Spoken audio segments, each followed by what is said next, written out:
Organizata e Kombeve të Bashkuara që operon në Shqipëri, UN Women, siç e përdorët dhe juve,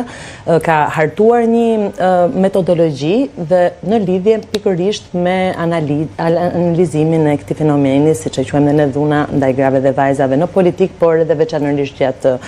periudhës zgjedhore. Kjo për arsye sepse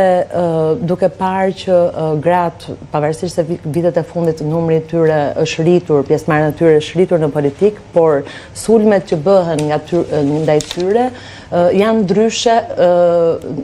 ndaj sulmeve që i bëhen burrave. Ndryshe në çfarë sensi, që nëse burrat sulmohen nga pikpamja që ka të bëjë me punën që bëjnë ata në politik, realisht gratë kryesisht sulmohen nga pikpamja personale, jetës tyre private, nga ana fizike. Dhe pikërisht për të evidentuar këto lloj forma dhune që ushtrohen ndaj grave dhe vajzave që janë kandidate gjatë periudhës zgjedhore, bashkë me rrjetin barazi në vendimmarrje, morëm të nisëm për të kryer këtë monitorim të mediave në mënyrë që të kemi sa më shumë evidenca të dhënave për ta në një farë mënyrë për ta. Dhe nga sa kuptova, unë ishte një monitorim mjaft i shtrirë, jo vetëm në kohë si minutazh televiziv, por edhe sa i përket portaleve të ndryshme, ishin nga portalet e emrave të mëdhenj, le të themi, të medias, por dhe ato portalet e tjera që mund mos jenë shumë të njohura, por që në atë rrjetin e klikimeve dhe mënyrës se si shpërndahet informacioni, domin në një farë mënyrë e bëjnë. Është vërtet, janë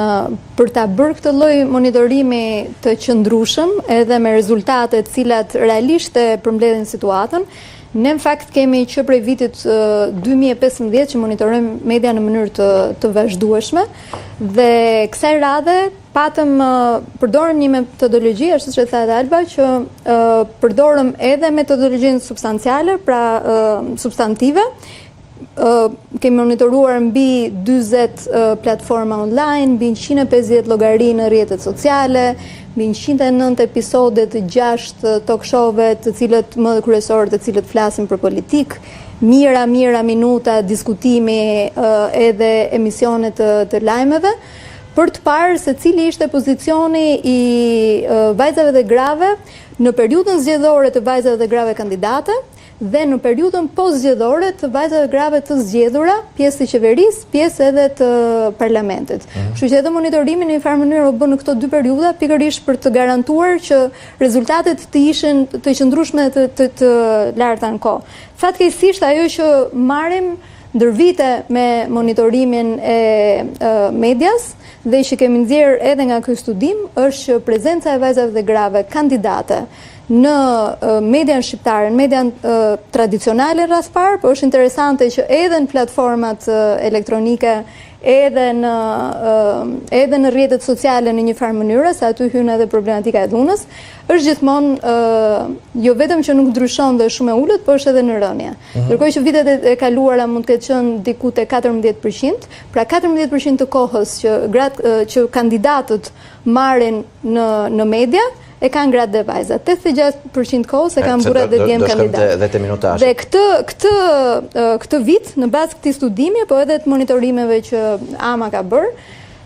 përqindja ka vajtur 10.2%. Dhe pastaj lind ajo pyetje e famshme që neve na thon ku janë gratë dhe vajzat në politikë, se ne kemi vënë kuotat, po ato nuk duken. Nuk duken sepse nuk kanë akses në media, nuk duken sepse edhe në rrjetet sociale në cilat ato kanë një akses personal, kanë një gjuhë të urrëties dhe një dhunë shumë më të shtuar, e cila i pengon të komunikojnë në mënyrën e duhur me votuesit edhe me publikun e tyre. Kështu që gratë janë aty, bëjnë punën e tyre, e vetëm gjë që mungon është vizibiliteti dhe kjo është një nga ato barrierat e fshehura që ne i quajmë për sa i përket avancimit dhe shanset barabarta të vajzave dhe grave në politik, të cilat shkojnë përtej kuotës gjinore dhe përfaqësimit në numra.